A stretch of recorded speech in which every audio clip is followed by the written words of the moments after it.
빌립보서와 지금 4차와 5차를 제가 이제 중간에 그 연결을 해서 하기 때문에 4차 전도 여정을 잠깐 좀 보시면 사도 바울 선생님께서 3차 전도 여정을 마치시고 예루살렘에 가셔서 체포되십니다. 왜 그랬냐면 유대인들이 사도 바울 선생님을 핍박하고 소요 사태가 일어남으로 인해서 그 고발로 인하여서 이제 체포되시고 5차례 신문 과정을 거쳐서 신문과 재판 과정을 통해서 무죄가 선언되었지만 그 스스로 가이사에게 재판을 호소함으로 인해서 죄수임으로 로마까지 갔습니다. 그래서 2년의 가택연금 동안 계시는 동안 몸은 매여 있지만 그분은 가만히 계시질 않으셨습니다. 전도하기를 더욱 힘써 하셨고 그리고 2년 동안 4개의 편지를 쓰셨습니다. 그 중에 바로 에베소서 그리고 골로새서, 그 다음에 여러분들이 빌레몬서를 공부하셨고 이 시간에는 빌립보서를 공부할 텐데 이 빌립보서라고 하는 성경을 쓰게 되어진 이유들은 사실은 사도 바울 선생님께서 이 로마에 잡혀가셨다는 소식을 듣고 가장 사도 바울을 사랑하고 그리고 믿었던 그리고 의지했던 그리고 항상 도움을 주었던 이 빌립보 교회에서 그 에바브로디도를 보냅니다. 그 교회 지도자를. 왜냐하면 또 갇히셨으니까 또 필요한 물품도 있고 그래서 그런 것들을 이제 제공하기 위해서 가셨는데 가셔서 이제 에바브로디도가 이제 전해준 소식이 보니까 교회 2 여자 때문에 분열 소식이 있었고 거짓 선생님들 때문에 미혹된 일들이 있었다라는 소식을 듣고 그래서 그 소식 편지를 써서 디모데에게 보내려는데 이 에바브로디도가 병이 났습니다. 그래서 병이 난 그것 때문에 빌립보 교회가 또 고민을 하고 그리고 중병이 걸렸다는 소식을 걱정 때문에 고민을 하다가 디모데를 안 보내고 나중에 다행히 은혜로 이 에바브로디도가 중병에서 고침받습니다. 그래서 건강해져서 디모데를 보내드렸던 계획을 바꿔서 에바브로디도에게 이 빌립보서를 써서 보낸 것이 바로 우리가 지금 갖고 있는 빌립보서 성경이라고 할 수가 있습니다. 그래서 이 빌립보서는 바로 빌립보라고 하는 교회는 2차 전도 여정 때 최초로 이방 지역에 세워진 마케도니아 지역에 세워진 그런 이방인 교회입니다. 이곳에는 회당이 없었고요. 그리고 유럽 지역에 최초로 세워진 교회였습니다. 특별히 유대인들이 많지 않았기 때문에 방해들이 없었던 곳. 그러다 보니까는 신앙적으로도 이렇게 교회도 든든하게 세워져 갔고 그리고 방해보다는 그 지역의 사람들이 사도 바울의 사역을 방해하기보다는 협력하는 사람들이 많이 있게 되었다라는 것입니다. 그래서 빌립보에 처음 교회 문을 열을 수 있었던 여인이 우리가 잘 알고 루디아라고 하는 여인이지 않습니까? 그래서 그 여인을 통해서 이제 그 여인의 집에서 시작된 교회가 빌립보 교회라고 할 수 있는데 이 빌립보 교회는요, 이 여인들의 그 활동도 많았고 그리고 또한 사도 바울에게 재정적인 지원을 가장 많이 한 마게도냐 지역으로 그렇게 알려져 있습니다. 특히 고린도후서에서 그 연보를 요청을 할 때 예표를 누구를 드냐면 마케도냐 교회를 듭니다. 마케도냐 교회는 가난하지만 풍성한 연보를 줘서 하나님께 영광을 돌렸다는 얘기를 하면서 이제 마게도냐 교회가 바로 이 빌립보 교회를 이야기하거든요. 근데 빌립보 교회는 바울을 사랑했고 바울도 이 빌립보 교회를 믿고 의지했고 그리고 굉장히 사랑했습니다. 그래서 성경 사도 바울의 13권 중에서 바로 성도와 목회자 간의 가장 이상적인 관계의 모습으로 세워져 있는 교회가 이 빌립보 교회라고 할 수가 있습니다. 성도 간의 문제도, 사도 간의 문제도 없었고, 그래서 사도권 의심하는 것도 없었고, 신앙적인 문제도 없었고, 오히려 신앙적인 성숙을 더 나아갈 수 있는 그런 권면들을 하는. 그래서 목회자와 성도가 가장 친밀한 교회, 이게 바로 빌립보 교회라고 할 수가 있습니다. 그래서 빌립보 교회를 향해서 사도 바울은 그래서 빌립보서를 기쁨의 서신이라고 하는 이유는 사도 바울에게 있어서 빌립보 교회는 너무너무 생각만 해도 기쁘고 감사한 그런 교회였다라는 사실입니다. 단지 이것은 사도 바울에게 물질적인 도움을 줘서가 아니라 여러 면에서 신뢰가 있기 때문에 물질적인 도움을 주지 않습니까? 그래서 모든 물질이 가는 곳에는 마음이 가는 것이거든요. 서로 신뢰가 있다 보니까 이렇게 빌립보 교회와 사도와의 관계가 아주 가장 이상적인 관계를 세워진 교회가 빌립보 교회라고 할 수가 있고, 그래서 이 빌립보 교회가 어떻게 세워졌는지 한번 보시겠습니다. 4차 전도여정 중에 기록되어진 4권의 책 중에서 빌립보서가 가장 나중에 기록되어집니다. 바로 61년에서 62년입니다. 이름을 보시면 빌립보 교인들에게 보낸 편지입니다. 그리고 이름은 이 기쁨의 편지라고 붙여진 이유들이 고난 중에서도 믿음을 지키며 또한 가난한 중에서도 풍성한 연보로 목회를 돕는 이 교회가 사도 바울에게 기쁨의 그 교회로 그렇게 감동적인 모습으로 세워진 교회다라는 걸 볼 수가 있고, 기록자를 보시면은 바로 누구도 의심하지 않는 바울입니다. 성경에는 항상 사도 바울의 서신서에는 1장 1절에 인사하면서 자신을 소개하지 않습니까? 하나님의 종 예수 그리스도의, 하나님으로부터 택정함을 받은 예수 그리스도 종, 그렇게 이제 사도 바울이라고 할 수가 있고요. 수신자는 빌립보 교회 교인들입니다. 그리고 이걸 전달한 사람은 에바브로디도 빌립보 교회 담임자였죠. 그래서 아팠다가 다시 건강해져서 걱정하는 빌립보 교회 교인들이 걱정할까봐 디도를 보내서, 그래서 에바브로 디도를 보내서 편지를 하게 한, 여러분들이 앞서 공부하셨던 골로새서의 그 담임자는 에바브라입니다. 에바브라와 에바브라 디도를 이름을 헷갈리지 마시기 바랍니다. 다른 인물임을 여러분 기억하셨으면 좋겠고, 배경을 보시면 이 빌립보라고 하는 도시가 어디냐, 바로 여러분들이 잘 알고 있듯이 그 사도행전에서 사도 바울께서 전도 여정 중에 소아시아 지역을 하고 북쪽으로 가시려다 하나님의 성령께서 환상 중에 보게 하셔서 드로아에서 환상을 보게 하셔서 마케도니아 사람이 와서 우리를 도우라라는 환상을 보고 건너가서 복음을 전한 곳이 빌립보 교회입니다. 그래서 마케도니아 지역의 빌립보인데, 이곳은 바로 이 수도는 데살로니가입니다. 마케도니아의 수도는 데살로니가고, 이곳은 원래 로마 황제가 그 퇴역 군인들을 로마 시민권을 주고 이곳에 정착시킨 도시라고 합니다. 그래서 로마 그 식민지로 되어졌는데, 이곳은 그래서 로마 퇴역 군인들이 많이 있고 유대인들은 소수로, 그래서 회당이 없는 곳입니다. 그래서 사도 바울이 이곳에 처음 갔을 때 회당을 찾다가 없어서 여인들이 모인 물가에 가서, 바로 빨래터에 가서 루디아 여인을 만나서 복음을, 하나님께서 그 마음을 열어 전달하게 하셔서 세워진 교회가 이 빌립보 교회라고 할 수가 있고요. 그래서 루디아를 만나 이 강가가, 지금 이제 가시면 이런 그 강가의 모습을, 사진을 볼 수가 있고, 거기에 세워진 교회입니다. 그리고 이제 빌립보 야외극장, 그리고 빌립보에 있는 감옥, 사도 바울께서 복음을 전하시다가 간수장을 회개시킨 이 감옥 터입니다. 그리고 빌립보 교회 터이고요. 기록연대를 좀 보시면은 그 기록연대는 61년에서 62년으로 로마로 압송돼 있어서 2년의 연금 기간 동안 마지막에, 거의 마지막 기간에 기록되어졌다라고 할 수가 있습니다. 4차 전도 여정의 마지막 기간에 기록되었다고 할 수가 있는 그런 연대를 볼 수가 있고요. 그리고 기록 목적은 바로 뭐냐면, 이 빌립보 교회가 그 어느 교회보다도 가난했지만 사도 바울이 물론 그 자비량 선교를 했습니다. 직접 일을 하면서. 그런데 때로는 그것이 다 채워지지 않을 때는 항상 이 빌립보 교회가 따뜻한 마음을 가지고 도움을 줬다라는, 그래서 그 은혜에 감사한 마음을 이제 전하면서 구체적인 그들의 신앙적인 생활에 어떤 그 영적 지침을 제공하기 위해서 기록됐다라고 할 수가 있고요. 그리고 빌립보 교회가 두 여인 때문에, 여인들의 활동이 많은 곳이었기 때문에 여인 때문에 분열의 위험이 있다는 이야기를 듣고, 그리고 또한 거짓 사도들 때문에 환난을 당한다는 이야기를 듣고, 바로 그런 그 분열과 환난 속에서도 믿음으로 승리하라는 당부를 하기 위해서 기록되었다고 할 수가 있습니다. 그리고 구원을 완성하기 위해서 이 빌립보 교회는요, 신앙이 굉장히 이상적입니다. 그래서 좀 더 깊은, 그리고 더 성숙한 신앙으로의 권면을 하기 위해서 그리스도인 선한 삶을 살 수 있도록 신앙적 공고를 위해서 기도했고, 아주 가장 친한, 고린도 교회는 사도권을 가지고 시비 거는 그런 세력들이 있었지만 가장 친하고 친근한, 그리고 가까운 그런 사랑하는 교회에게 이렇게 신앙적인 그런 권면들을 하기 위해서 이렇게 했고요. 그때 그 당시에 교회 분열을 일으켰던 여자들이 누구냐면 유오디아와 순두계라고 하는 여인입니다. 그리고 이 당시에 그 교회를 괴롭히고 환난을 겪게 했던 사람들이 바로 뭐냐면 거짓 선지자들, 거의 유대 율법주의자들입니다. 반도덕주의자들. 이 사람들 때문에 이제 교회가 좀 교인들이 환난을 당하고 교회가 좀 분열 조짐이 있는 그런 가운데 바로 이 빌립보서가 기록되었다고 할 수가 있습니다. 그래서 첫 절은 사도 바울 선생님의 그 인사이고 마지막은 축도로 맞춰집니다.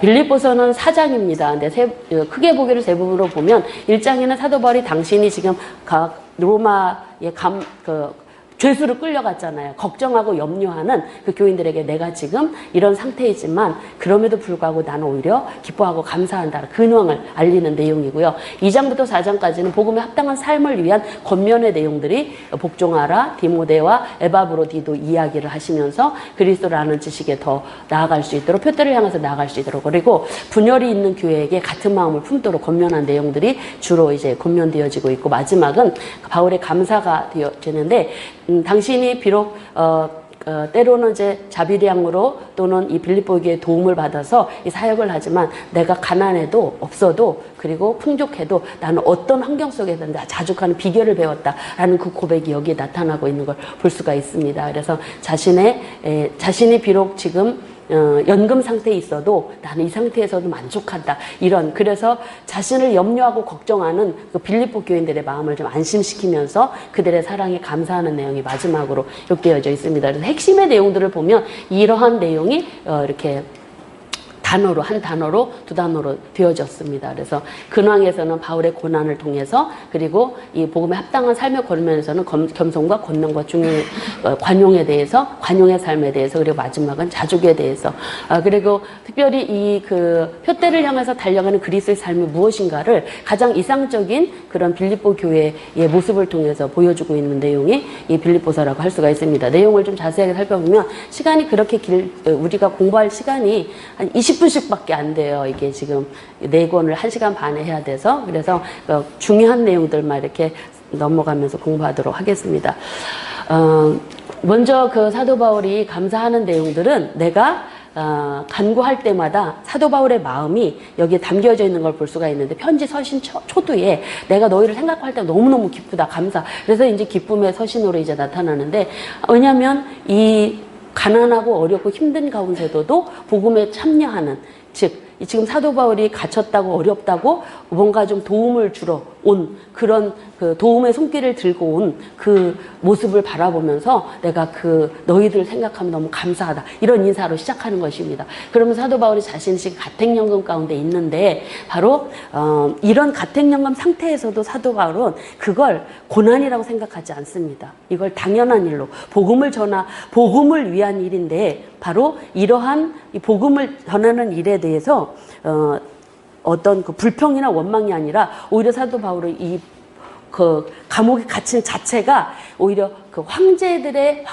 시위대들 군인들과 접촉을 하면서 그들에게도 복음을 전하는 계기로 삼을 수 있는 그런 것으로 나는 생각하기 때문에 이것도 나는 이 갇힌 것도 부끄럽지도 않다. 이런 고백을 하는 것이니까 내가 갇혔다고 너희들 걱정하지 말아라. 나는 오히려 이 기회도 하나님께서 복음 전파를 위해서 나를 이곳에 오게 하신 것을 하면서 나는 살든지 죽든지 내 몸에서 그리스도만 존귀케 되기를 바라며 그리고 내가 죽는 것도 나는 유익하다. 이런 고백들을 하는 것입니다. 그러면서 당신의 갇힘이 오히려 복음 전파의 유익이 될 수 있는 그런 계기로 삼았던 이런 사도 바울의 생각들이 오직 어떤 상황이든지요. 갇혀도 환난 당해도 고난을 당해도 죽임을 당하는 상황도 그 기회를 통해서 복음만 전파되기를 원하는 이런 복음의 열정이 여기에서도 나타나고 있는 걸 볼 수가 있습니다. 그러면 사도 바울이 권면하는 내용이 그 빌립보 교인들에게 복음에 합당한 생활을 할 수 있도록 그렇게 권면을 하는데 그 합당한 삶이 바로 뭐냐? 한 마음을 가져라. 그리고 한 뜻을 가지고 복음의 신앙을 위해서 협력을 하라 하는 것들 그리고 대적자들 때문에 그러니까 할례파들 그런 거짓 선지자들 때문에 환난 당하는 것을 두려워하지 말아라 하는 그런 권면들을 여기에서 하고 있는 걸 볼 수가 있으면서 그러면서 고난도 받는 걸 당연하다라는 식으로 말씀합니다. 이 4차, 5차는요, 사도 바울 선생님께서 지금 고난 중에 있기 때문에, 그리고 디모데 후서는 특히 마지막이죠, 유언적인 성격을 띈 마지막 서신이기 때문에 고난에 참여하는 권면의 이야기가 굉장히 많습니다. 아마도 사도 바울 선생님이 그 고난을 당하지 않으면 바로 그 고난 얘기가 좀 덜 하겠죠? 근데 고난 중에 있게 되니까 이런 그 고난의 이야기들이 더 이제 계속 이어지고 있다는 것들을 볼 수가 있습니다. 그리고 두 번째, 복음에 합당한 삶의 권면에서 항상 복종하라는 것은 이게 지금 이제 앞에서 아까 그 복음에 합당한 생활을 하라고 1장의 마지막에서 말씀하신 내용들이 좀 더 확대되어진 그런 권면의 내용이라고 할 수가 있습니다. 그래서 항상 예수 그리스도의 마음을 품고 서로 겸손한 마음을 품고 나 없을 때든지 있을 때든지 항상 복종하면서 두렵고 떨림으로 구원을 이루라 라는 그런 그런 권면들을 하고 있는 걸 여기에서 볼 수가 있습니다. 왜냐하면 당시 서로가 분열되고 교회가 두 여인 때문에 분열되어지는 위기 속에서 교회가 위기에 처해 있는 걸 보면서 바로 서로 항상 내가 너희들과 함께 있으나 없으나 항상 하나님의 말씀에 순종하고 두렵고 떨림으로 하나님께서 이루어주신 구원을 달마다 이뤄갈 수 있도록 그렇게 하라는 말. 그러니까 구원의 차원에 있어서는요, 두 가지 힘을 얘기합니다. 첫 번째는 우리가 은혜로 구원을 받는데 믿음으로 인한 은혜로 구원을 받는데 구원의 완성은 어떻게 나가야 되냐면 우리가 우리의 삶 속에서 하나님께서 은혜로 주신 구원의 은총을 삶 속에서 구체적으로 실현해 나가는 거. 이 구원을 이루라는 그 의미 속에 담겨져 있습니다. 그래서 마음속에 교회 안에 있는 이기심, 불화 이런 것들을 다 없애는 완전한 모습으로 완전 성숙을 향해서 나아갈 수 있도록 권면하는 내용들이 바로 여기에서 권면하고 있는 구원의 완성을 위해서 정진하라는 그런 내용들의 말씀이라고 할 수가 있습니다. 한 마음을 갖고 구원을 이루면서 살아라 하는 말씀인데 이 말씀에서 특히 전제의 삶을 주시고 있는 걸 보면서 우리 당신이 고린도 교인들이 지금 힘들어도 고난 중에도 분열 중에도 사도 바울을 돕는 이 일을 사도 바울은 복음에 동참하는 걸로 생각을 하면서 너희들이 그렇게 복음에 참여하는 믿음과 그 섬김의 삶에 내 피를 전제로 하나님께 부어드려도 나는 기뻐한다 라는 그런 고백을 통해서 임박한 당신의 죽음을 여기서 묘사하고 있는 내용이 바로 여기에 나타나고 있습니다. 그래서 전제는 모든 제사를 마무리하는 그런 포도주를 마지막 부어서 하나님께 제사를 마무리하는 제사인데 이 전제 이야기가 여기에도 나오고요. 디모데 후서에도 나옵니다. 그래서 자신의 순교를 통해서도 복음 전파를 위해서 또는 신앙의 성숙을 위해서 교회 신앙의 성숙을 위해서도 아낌없이 드리기를 기뻐하는 사도 바울의 순교의 각오가 여기에도 담겨져 있는 걸 볼 수가 있습니다. 그러면서 디모데와 에바브로디도 이야기는 아까 말씀드립니다. 빌립보서를 서서 디모데를 보내려고 했는데 에바브로디도가 중풍이 걸린 걸 알고 교인들이 걱정할까 봐 나선 다음에 그러면서 에바브로디도를 통해서 내가 계획을 바꿔서 보낸다라는 그런 이야기들이 여기에 쓰여지고요. 그 다음에 대적자들 때문에 그리스도를 아는 지식에서 대적자들에 대한 경고와 율법주의자였던 사도 바울의 자기 변호의 이야기가 나오는데요. 3절에 보면은요, 이 대적자들은 어떠냐면 육체를 신뢰하는 할례파들을 삼가라라고 그렇게 이야기합니다. 이 할례파들은 바로 유대인들이죠.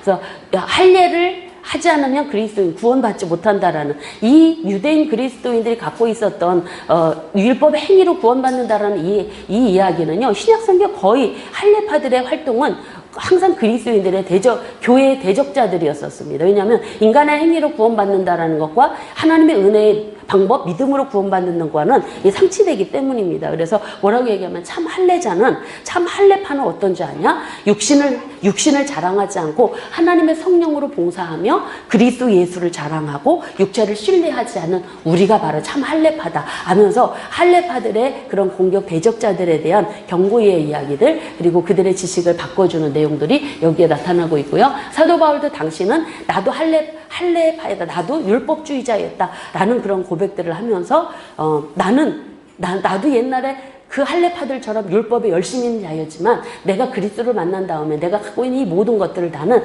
다 배설물로 여겼다. 그리스도를 믿고. 그러면서 나는 내가 그리스도 안에서 내가 그리스도를 얻고 그리스도 안에서 내가 발견되려고 내가 가지고 있었던 모든 할례파로서 행했던 그 모든 율법주의자적인 모든 요소들을 다 버리게 되었다라는 그런 고백들을 하면서 할례파들의 대적하는 그 교회를 무너뜨리려고 할례파들이 얼마나 교회 대적자들인가를 나타내 보여주는 내용이 바로 여기 3장 1절로 9절이고요. 그리고 복음에 합당한 삶의 걸머에 있어서 표대를 향해서 달려가라고 이야기하는데 당신의 이야기를 계속합니다. 내 신앙 목표는 뭔지 아냐? 나는 이미 구원받고 하나님의 복음에 이방인들에게 복음을 전하는 사도로서 일하지만 나는 지금까지 예수님께 잡힌받은 그것을 잡으려고 과거에도 내가 지금 4차 전도회죠. 4차까지 지금 3차까지 열심을 다해서 복음 전파를 해서 여기까지 왔지만 그러나 나는 그거 다 잊어버리고 내 앞에 있는 표대를 향하여 나는 끊임없이 달려간다. 부르심의 상을 향하여. 앞에 있는 것을 잃어버리고 부름의 상을 향하여 달려가노라. 이 부름의 상이 나중에 디모데 후서에서 이야기가 되어지고 있는 모습입니다. 그래서 사도 바울은 하나님 나라에서 받을 상급, 그 부름의 상을 향하여서요, 지금까지 한 거를 자랑 삼지 않고 다 잊어버리는 거예요. 더 열심히.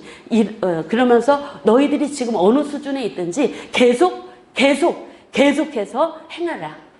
뒤끝 돌아보지 말고, 그런 권면들을 여기서 하면서 십자가의 원수와 하늘 시민권을 이야기하는데, 이 우리의 시민권은 땅에 있지 않고 하늘에 있다 하는 그런 고백들. 그러면서 많은 사람들은 십자가의 원수가 되었지만 나는 그 십자가를 자랑하는 자가 되었으니 너희는 나를 본받으라 하는 내용들이 여기에 있습니다. 그러면서 하늘의 시민권을 가진 자로서 이 땅에 살아가는 동안 그렇게 믿음을 지키며 살아야 된다. 하늘 시민권 얘기는 빌립보서밖에 없습니다, 여러분.